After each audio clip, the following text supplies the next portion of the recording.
സാങ്കേതിക സർവകലാശാല മുൻ വി.സി. സിസ തോമസിനെതിരായ ഹർജിയിൽ സംസ്ഥാന സർക്കാരിന് തിരിച്ചടി. സർക്കാർ സമർപ്പിച്ച ഹർജി സുപ്രീംകോടതി തള്ളി.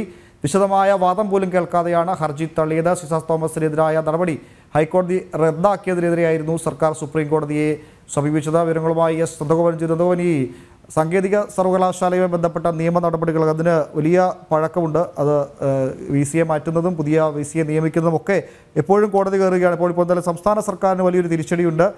ഗവർണർ നേരിട്ട് നടപ്പിലാക്കിയ നിയമനം റദ്ദാക്കണമെന്നാവശ്യപ്പെട്ട് ആദ്യം ഹൈക്കോടതിയിൽ പോകുന്നു, അവിടെ നിന്ന് തിരിച്ചടി ലഭിക്കുന്നു. പിന്നീട് സുപ്രീം കോടതിയിൽ പോകുമ്പോൾ വിശദമായ വാദം പോലും കേൾക്കാതെ കേസ് കോടതി അവസാനിപ്പിക്കുന്നു. എന്തൊക്കെയാണ് കോടതി പറഞ്ഞ മറ്റു കാര്യങ്ങൾ? വിശദാംശങ്ങൾ നന്ദൻ. ഉമേഷ്, സാങ്കേതിക സർവകലാശാലയുടെ വൈസ് ചാൻസലറായിരുന്ന ഡോക്ടർ രാജശ്രീയുടെ നിയമനം സുപ്രീം കോടതി അസാധുവാക്കിയതിനെ തുടർന്നാണ് ചാൻസലർ കൂടിയായ ഗവർണർ ഡോക്ടർ സിസ തോമസിനെ താൽക്കാലിക ചാൻസലറായി നിയമിച്ചത്. എന്നാൽ ഇത് സംസ്ഥാന സർക്കാർ ഇതിനെതിരെ മുന്നോട്ട് പോയി അച്ചടക്ക നടപടി സിസ തോമസിനെതിരെ എടുത്തു. മാത്രമല്ല, സംസ്ഥാന സർക്കാരിന് അനുമതിയില്ലാതെ വൈസ് ചാൻസലറുടെ ചുമതല ഏറ്റെടുത്തു എന്ന് കാണിച്ച് സിസ തോമസിനെതിരെ കാരണം കാണിക്കൽ നോട്ടീസ് നൽകിയിരുന്നു. ഇതാണ് നിയമ നടപടികളിലേക്ക് നീങ്ങിയത്.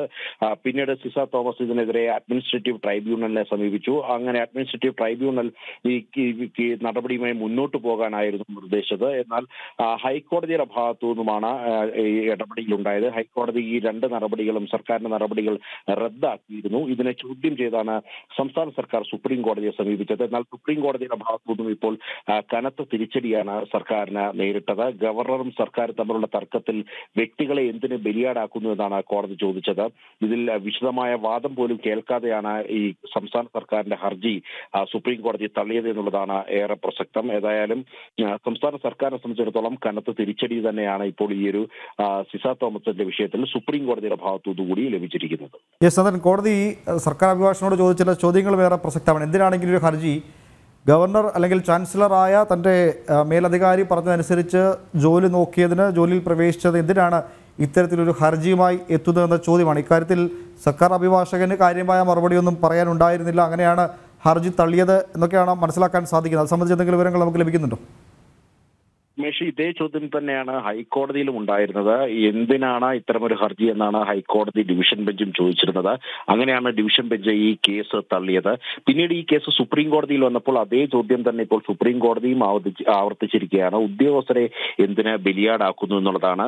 നിലവിൽ ഗവർണറും സംസ്ഥാന സർക്കാരും തമ്മിലുള്ള തർക്കം അത് സുപ്രീം കോടതിക്ക് ബോധ്യമുള്ള വിഷയമാണ്. അത് സംബന്ധിച്ച ഹർജിയും സുപ്രീം കോടതിയുടെ സമക്ഷം നിൽപ്പുണ്ട്. അതിനാൽ തന്നെ ഇതുമായി ബന്ധപ്പെട്ട കാര്യങ്ങളൊക്കെ തന്നെ സുപ്രീം കോടതിക്ക് ഉത്തമ ബോധ്യമുള്ള വിഷയമാണ്.